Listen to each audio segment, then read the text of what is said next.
Ìfàsẹ́sì ń bẹ lóde, ìmọ́lẹ̀ àṣà ń bẹ lóde, OGK ń bẹ lóde, bá mi dọ̀tún ń bẹ lóde. Bákan náà ni bab ń bẹ lóde pẹ̀lú wa níbi tí a ti ń dábí ẹdun tá a ti ń rọ̀ bí òwe tí a ń ṣe ìwádìí nípa àṣà àti ìṣẹ̀lẹ̀ Yorùbá, pàápàá jùlọ ohun tó yẹ kí a mọ̀ tí a mọ̀ àbẹ́ ìta mọ̀ tí ò tiẹ̀ yé wa yékéyéké dáadáa. Ẹ wò ó, ẹ máa bá wa ká lọ. Ní àyín náà la wà lọ́dọ̀ bàbá mi olóyè Alani Bankole, kábíyèsí o, wọn ò tó pè ní ló kọ mo forí balẹ̀ forí adé, mo súnmọ́ ba níwọ̀n ẹgbẹ̀je mo jìnnà sọ́ba níwọ̀n ẹgbẹ̀fà, àrọ́bà fífà ìlọ́ba pa olúwo fún gbogbo ìgboro àti àpènà fún gbogbo ìlú Ẹ̀gbá pátápátá káàfàtà. Àwa ṣèwádìí ohun tí ń lọ lọ́wọ́lọ́wọ́ àtòhun tó yẹ ká mọ̀ nípa kíni, nípa ògbóni. A mọ̀ pé oríṣiríṣi ògbóni ló wà, ṣùgbọ́n pàápàá jùlọ lórí ògbóni àkálá léyìí tí à ń ṣèwádìí ẹ̀ lọ́wọ́. Ti débi lónìí, ẹ ti mọ̀ bá a ti máa ń ṣe ipa ń bẹ lóde di bíbá yìí náà láwà fún yín. Ẹ tún máa ṣe kíni, ẹ máa bá wa ká lọ.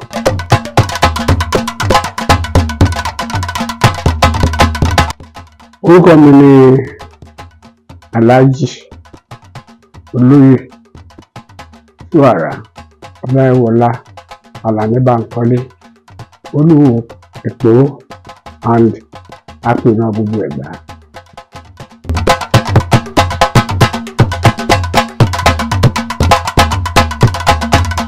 Ògbóni Àkàlà means committee of elders. Ògbóni Yorùbá means elder. Ìgbà ìwáṣẹ̀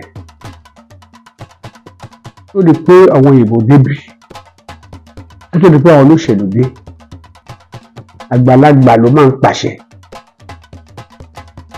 Ẹni tó bá dàgbà jù ní ìlú tukọ̀ la máa fi jẹ baálẹ̀ lórí. So apènà òun ni secretary. Ògbóni tiwa omi ògbóni ìbílẹ̀ tí a base lórí elders committee like the development in other parts of the world. For instance, nílùú òyìnbó, Great Britain, ní lords, ìtumọ̀ lord àgbàlagbà, àwọn náà ń ṣèjọba ń bẹ̀. ẹ bá rí ìmúra wọn ẹ rí pé kò sí bí wọ́n ṣe lè ṣe ẹjọ́ kan tó nílùú òyìnbó House of Lords ní highest court nígbà yẹn kò sí law school ẹni tó bá dàgbà ló lè ṣe agbẹjọ́rò fún ìkan nínú àwọn ìjọba agbẹjọ́ wa tó bá dàgbà jù ló máa jẹ́ olórí onídàájọ́ ìyẹn ló jẹ́ pé kẹ́ máa rí pé wọ́n ń gbé kankan lórí tó yẹ pé òfin ni ohun tó ṣòro ni wípé àgbàlagbà ló hold àwọn ọ̀pọ̀ yẹn kì í ṣe pé wọ́n ń kàwé débẹ̀ kò sẹ́ni tó ṣèdánwò fún wọn gbà yẹn. gẹ́gẹ́ bí àpẹẹrẹ àwọn àgbàlagbà tó kọ́ ṣe lọ́ọ̀yà bí wọn bíi ṣètò ìkọ̀kà justice Sowemọ justice Adarikan justice Adetokunbo Ademola Pa Ọbáfẹ́mi Awólọ́wọ̀ wọn ò lọ yunifásitì kan tó di lọ́ọ̀yà wọ́n bá dé ìlú òyìnbó níjọ́ náà lọ́hùn wọ́n á lọ rẹ́gísítà sí skul tó bá wọ̀n láti máa kọ́ lọ wọ́n á wá lọ ṣe ìdánwò ní one of the aims ní làwàsọdé law school níbà yìí so ìyẹn fi jẹ́ pé tó bá kà gbogbo tó bá kà bí náà tó bá gba dìgírì lọ tó bá ti lọ sí law school òdìdí lọ́ọ̀yà lọ́ọ̀hún wọn kì í kàwé kí wọ́n tó lọ sí law school. Ògbóni wa wọ́n bèsè lórí pé àgbàlagbà ló lè gbọ́ àgbàlagbà tó ti rí oríṣiríṣi tó ti rí ọgbọ́n ló lè máa ṣe ìlú ìtumọ̀ Ògbóni ti ilẹ̀ Yorùbá nìyẹn. Bí àpẹẹrẹ ìgbà tí bàbá ọba Gbádébọ̀ tó bá jọba 1854 òun ló lórí Olúgbòni Ẹ̀gbá òun ló dàgbà jù jẹ́ pé òun mú so ibi tí Ògbóni ti bá fi yàtọ̀ pátápátá sí gbogbo Ògbóni reform fraternity Ògbóni oníjẹun Ògbóni lálejò Ògbóni alágbára yàtọ̀ nítorí bàbá bèsè lè lórí rẹ̀ pé àgbàlagbà ló ń gbọ́n jù ló lè pàṣẹ. Tí ẹ bá ṣàkíyèsí ní ilé ayé tá a wà yìí tí wọ́n bá wà wá ní gbogbo ọ̀tún ọjọ́ ń gbé àdúgbò lọ ṣe kó ní ọdún tó ń bọ̀ ó lè bèèrè ládùúgbò rẹ̀ kó tún lówó ju tiẹ̀ lọ. Ó ṣeé ṣe kó jẹ́ ọmọ tó fún ara ẹ̀ bí kó lówó jù lọ. Ó ṣeé ṣe kó jẹ́ náà wọn àbúrò ẹ̀ àwọn ọ̀rẹ́ ẹ̀ àwọn ẹgbẹ́ ẹ̀ wọn á lówó jù lọ. Tí àbá ti wà tó ti bímọ tó pọ̀ gan pé lágbóyá bímọ ó ti bímọ mẹ́wàá ó lè máa di next 2-3 years kó lóòótọ́ tó wà ládùúgbò rẹ̀ tó ti bímọ ju tiẹ̀ lọ. Ṣùgbọ́n nǹkan kan tó wà tó kọ́ start ni pé tí ẹ̀kan bá ti fìjọ́ kan ju ìyàn lọ ẹ ò lè bá mọ́ wọ́n á wà bẹ́ẹ̀ for life. So Yorùbá abèsè àwọn bá ṣe ń ṣe ìjọba wa lórí age I believe wípé a gbàgbọ́ wípé ọgbọ́n ó ní ṣe pẹ̀lú ọjọ́ orí. So ìyàtọ̀ tó wà ní Ògbóni ilẹ̀ Yorùbá àti Ògbóni tó kù ní òní kan ṣe pẹ̀lú òrìṣà wọ́n tó ní ṣe pẹ̀lú tradition wa ìgbàgbọ́ wa ìgbésí ayé wa ìgbésí ayé tó ká fún àgbàlagbà lọ́wọ́.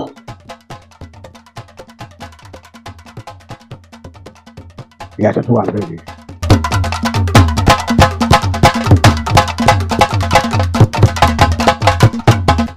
Ọmọ Olúwo nílùú Tẹ̀gbá bíbí ọba ni wọ́n nílùú wọn kí a tó débí ní 1830 gbogbo àwọn olúùlú wa báyìí la ní ọba tiwa, alápòwọ́ fi pòwó, oníjẹun wọ̀ fi jẹun, alákìntà fi kìntà,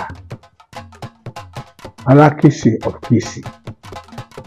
Ṣùgbọ́n ìgbà tí ọmọ ọlọ́yọ̀ọ́ tó ń pè lálàáfíà tí wọ́n ń dà wá láàmú láyé tribal war, wọ́n bá lọ sílùú kan, ó máa ń rọrùn fún wọn ìdórí wọn láti jí wọn lọ́mọ kó. Ní àwọn Ẹ̀gbá wa jókòó pé ọgbọ́n wo la lè dá tí wọn aráàlú kò lè ra máa kó alẹ́ o. wọ́n bá lọ dáfá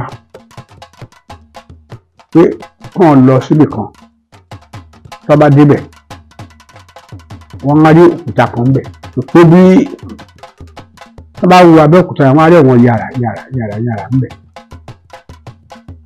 tó bá lórí òkúta tó bá wo lẹ̀ wọ́n á rí odò kan tó ń sàn kọjá báyìí. Ibẹ̀ nìkan lọ sí, ibẹ̀ nìkan lè sí, ibẹ̀ ní orí ìwé àwọn Ẹ̀gbá wà. Wọ́n á sọ fún wọn ìgbà tí wọ́n bàbá wa dé bí wọ́n pé ọgbọ́n tí wọ́n máa dá ni pé kí wọ́n máa gbó ní ìlú kéréje kàn kúkú papọ̀ lójú kan ṣo. Ṣé wàá dé ìsibí náà kò ní Abẹ́òkúta tó dànjọ́ náà lọ́hùn. Wọ́n ṣe di ìlú wípé tí àwọn ọ̀tá bá ń bọ̀ láti lóde ìlú, àwọn tó wà lórí òde ìlú ọjọ́ káwọ́ tó kù gbogbo wọn á parapọ̀ ní gbogbo àdúgbò wọn láti wá dojúkọ ojú ìjà kan wọn kàn lè ṣẹ́gun wọn. Ìgbà náà wá sọ pé ká kú fi ẹnìkan lẹ̀ kó máa jọba bí tó jẹ́ headquarters nígbó Ẹ̀gbá. Aláké ló lórí ọba ń bẹ̀ ìgbà yẹn náà, ẹkúndé onílẹ̀ wà jáláké.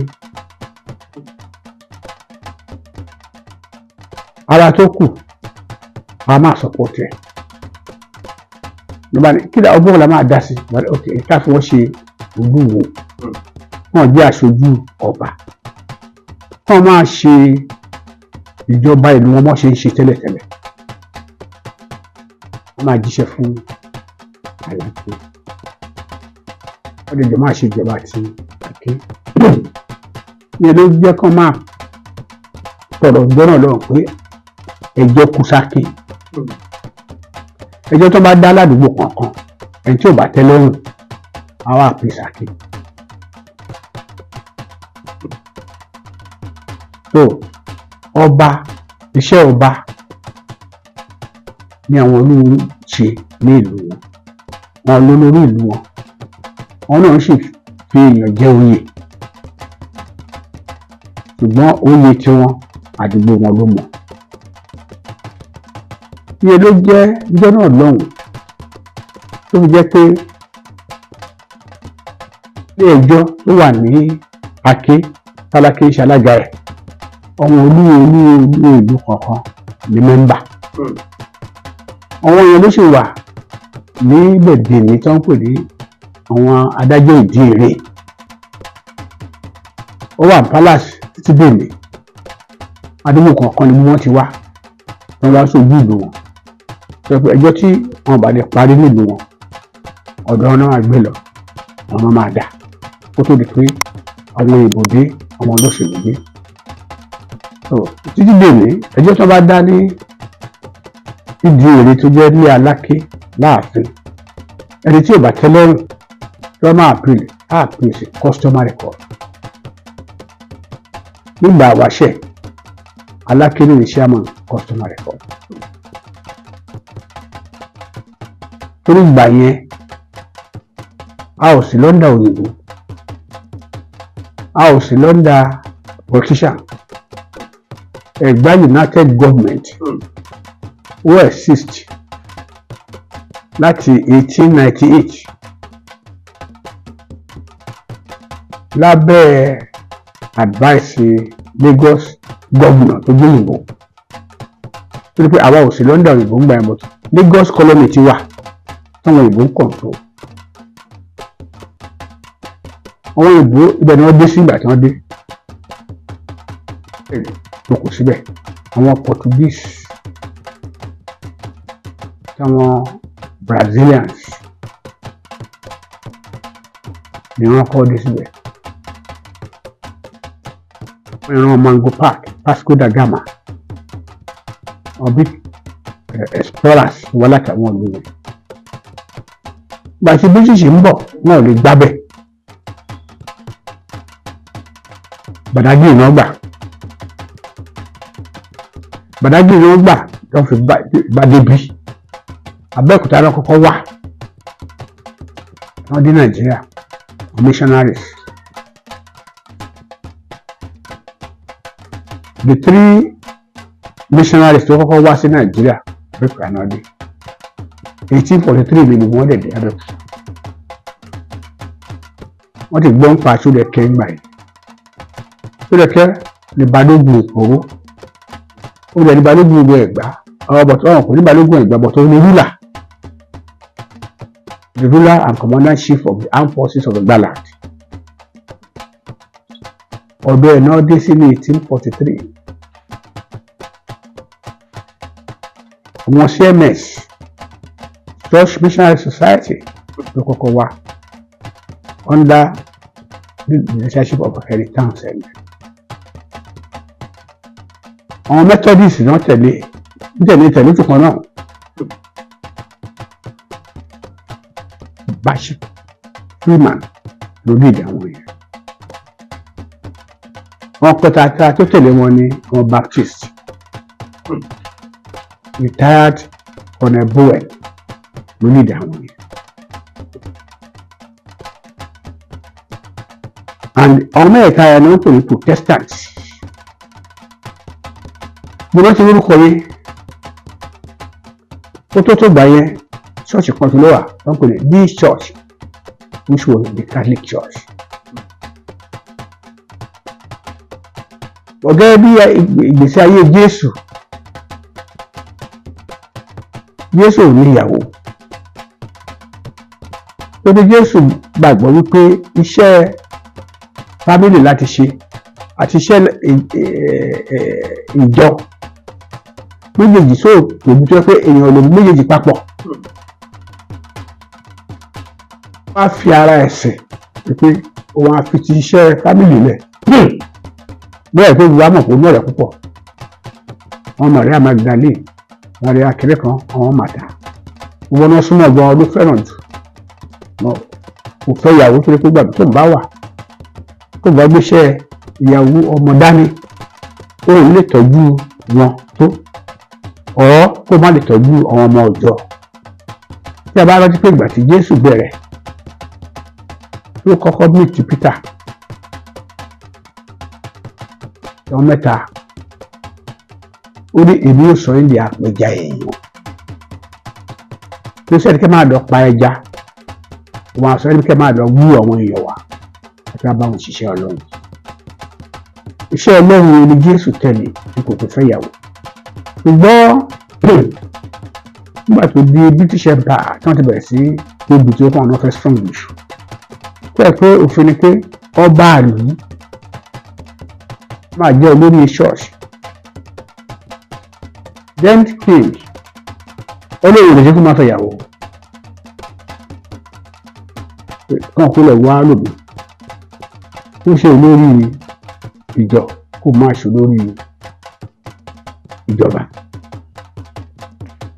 nàrà àdùbá rárá o wọ́n ṣe ń ṣe nílà máa ṣiṣẹ́ o. then the then student union of Cambridge University and Oxford University ọmọ ìbá dá Oxford dá CMS sílẹ̀. àwọn tí débi ìdá Methodist sílẹ̀ wọ́n á pọ̀ ní the Protestant students ló dá wọn ṣọ́ọ̀ṣì méjèèjì yẹn lẹ̀. that's where the name Protestants ló fi dé. bí yẹn ṣe jẹ́ nìyẹn. So iṣẹ́ olúwo gẹ́gẹ́ bí mo ṣe sọ iṣẹ́ ọba ni ní àdúgbò ẹ̀, ṣùgbọ́n bàtàjọ ní federal government of Egba land that were independent of anybody. I need our own custom system. I need our own police system. I need our own military system. I need our own trade system.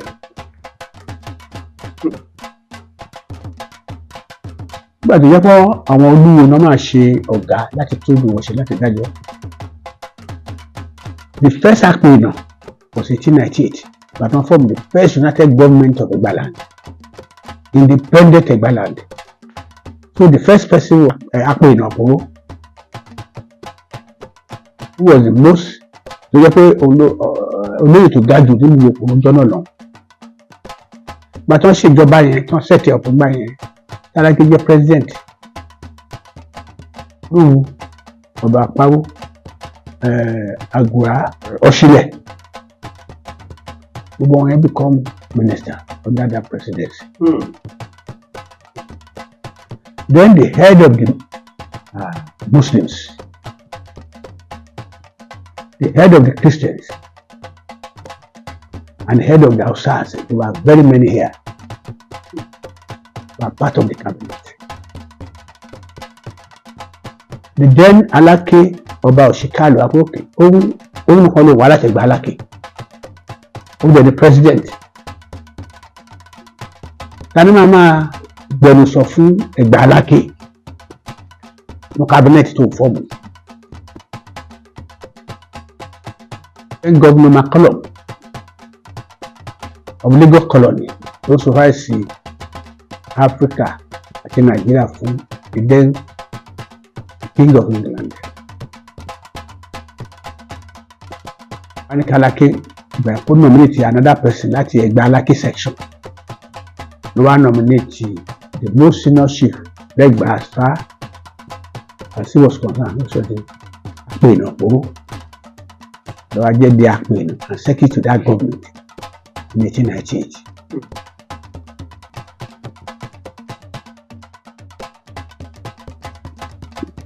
As the government progressed, there were expansions. Wọ́n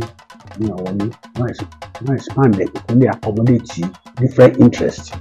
Ìgbà àwọn Christian bẹ̀rẹ̀ sí dé láti Liberia. Àwọn former slaves wọ́n bẹ̀rẹ̀ sí dé láti Liberia. Àwọn òbí Christian wọ́n tẹ̀lé àwọn òyìnbó tó ní pé ìtọ́jọ́ ṣe lọ́wọ́ nìyẹn. So why expand? Wọ́n ṣe lọ until 1914. Dápẹ́ ní ogún Jẹ́mọ̀. 1914 ni àwa Ẹ̀gbá lose independence that become part of the Southern Protectorate. Before then, we had Egba United Government, independent Egba government. Tí bá sí ogún yẹn ni bí àbáwá bí Republic of Benin. Because Egba nìkan ṣo ni ìgbà yẹn, but Egba ń gbà ẹ́ dé Badagry. Àwọn aláǹkan tó dé Badagry. Aláǹkan tó dé Alákàlà. Kọjá Mùṣin lẹ́kọ̀ọ́. Egba nation was up to that place under the control of the then Alake. But same year Alake yẹn kú tí Gbádébọ̀ the second. Bàbá báyìí ti kò bá. And adé ìrọ́dù ìjọba ẹ̀ títí dé 1914. Ìgbà tó ojú dé láàárín àwọn Ẹ̀gbá tó ń bára wọn jà. Wọ́n ìbò bá rápálá wọlé ọ̀nà jìbìtì. Àwọn máa dá sógun ẹ̀ kó gun ẹ̀ kó stop.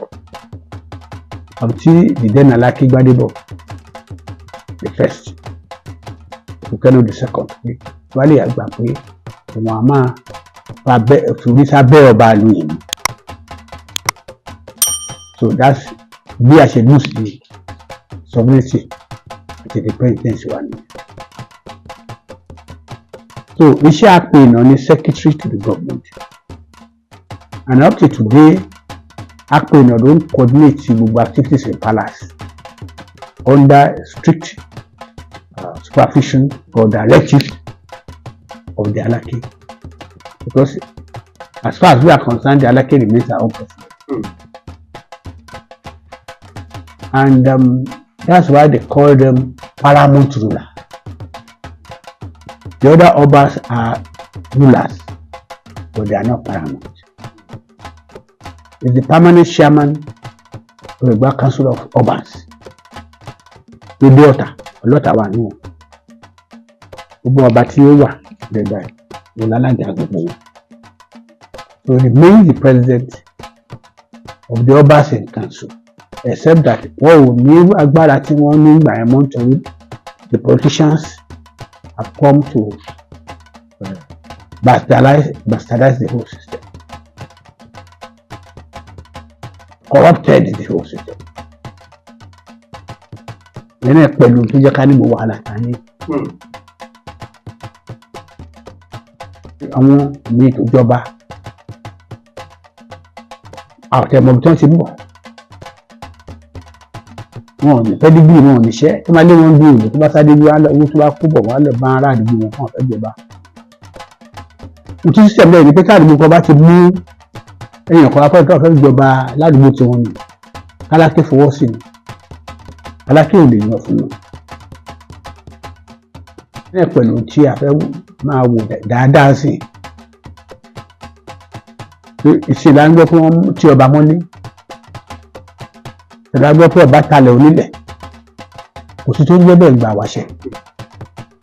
Kò dẹ̀ sí lọ́wọ́ àwọn ọba wọ̀nyẹn, àwọn olóṣèlú ní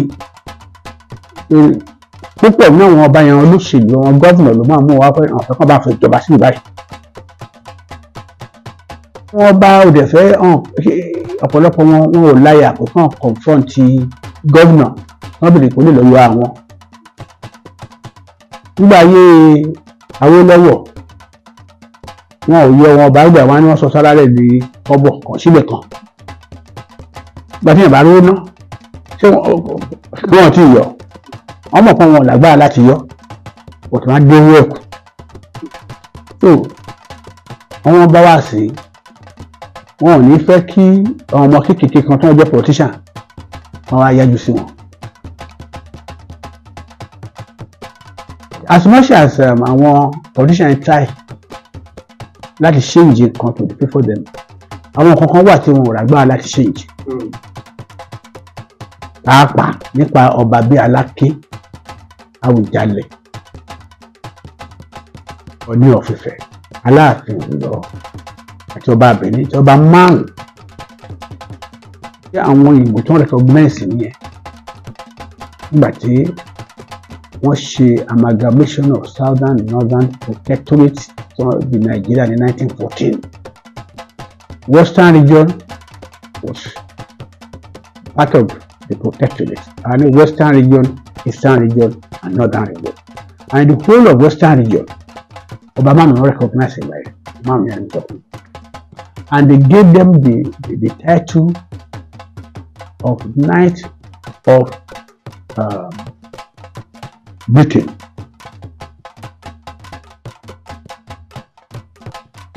KBE, Knight of British Empire. Látọ̀ àwọn olóṣèlú máa ṣe tiwọn, wọ́n wá fún àwọn bàbá yẹn ní CFR, Commander of Federal Republic of Nigeria. Tẹ́ bá wù ẹ́ rí pé àwọn ọba yẹn tó jẹ́ paramount rulers ni wọ́n fún ní title ní Nigeria sí.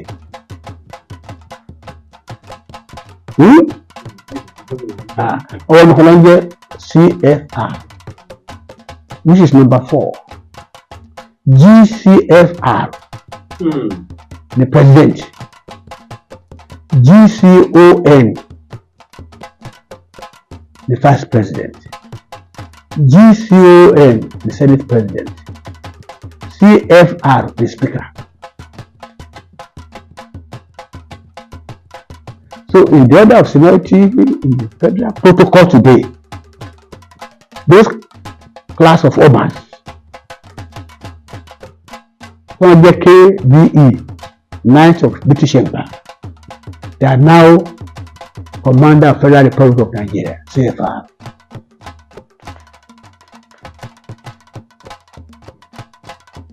So our constitution still recognizes their preferred position kó tó di pé àwọn olóṣèlú dé tán bẹ̀rẹ̀ sí jagungbé ẹ̀rọ. So AKPENA is like secretary to the government, ẹni tó ń coordinate with activities of the palace and to supervise all the activities in the palace. In Egba land, he retained the name AKPENA.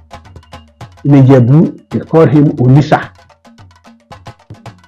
of Ijebu land, because àdúgbò méjì l'Ogun state to get province in here before the creation of states. They have Abeokuta province, Ijebu province.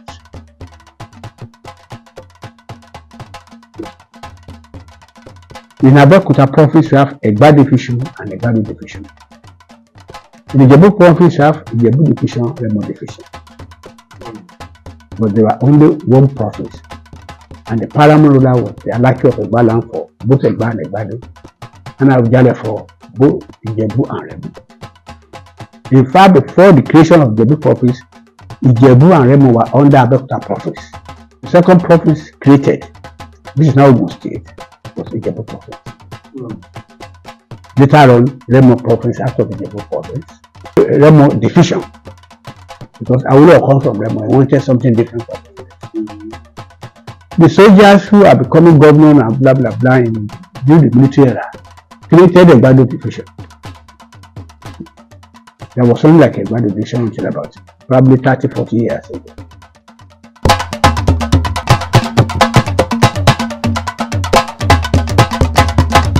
My own concern is to let people know that our own system is not fetish. It was even a superior system than this colony. They came here to come and steal our property. Nígbà tí wọ́n kọ́ dé, wọ́n fẹ́ ká máa ṣe àgbẹ̀, ká lè máa fún wọn ní raw material for their factory. Because that was the industrial period in the world. When our people started to struggle and get independence from them, when God decided they came now to come and teach, and people have to steal our money and bring it to their own country to develop their economy. In 1978, I had a very strong relationship with Britain, America, and Europe. When I deposit money, put my money in deposit account in Britain, I will earn 15% per annum. In US, I was earning 14% per annum. In Canada, I was earning 32%. So I didn't need to work. Just make my money, put it there. It bring money for me.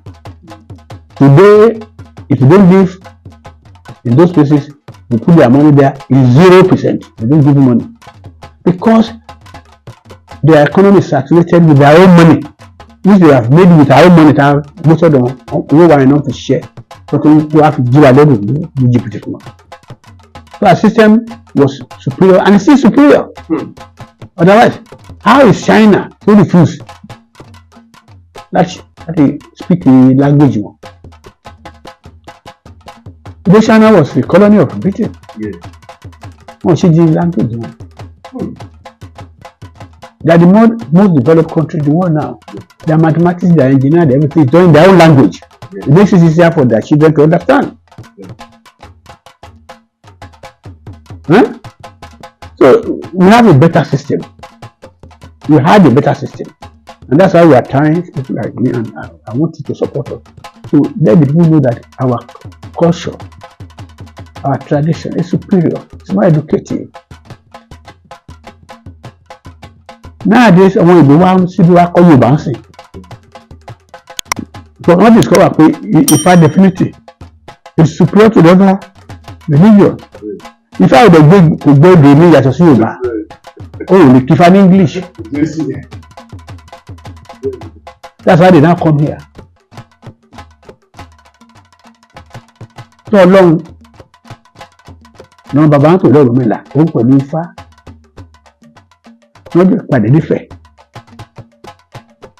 Àwọn ògbóni lágbára mẹ́ta. Wọ́n fún AKPENA lágbára mẹ́ta. wọ́n máa fẹ́ gbìlú ilé ayé.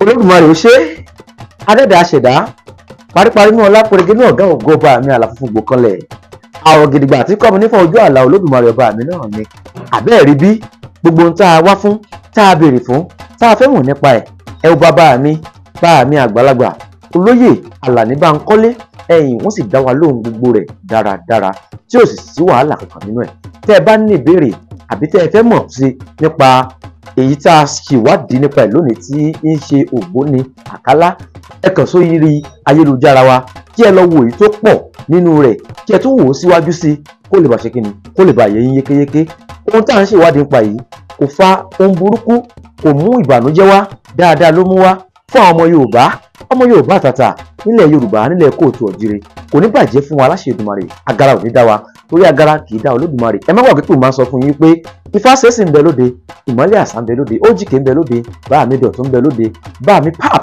ń bẹ lóde pẹ̀lú wa ní àyín níbi tá a ti ṣe kíni tá a ti ṣèwádìí nípa àṣà àti ìṣe ilẹ̀ Yorùbá ire o ire gbangba agara kì í dá Olódùmarè agara ò ní dá yín láṣẹ Èdùmàrè ó dàbọ̀.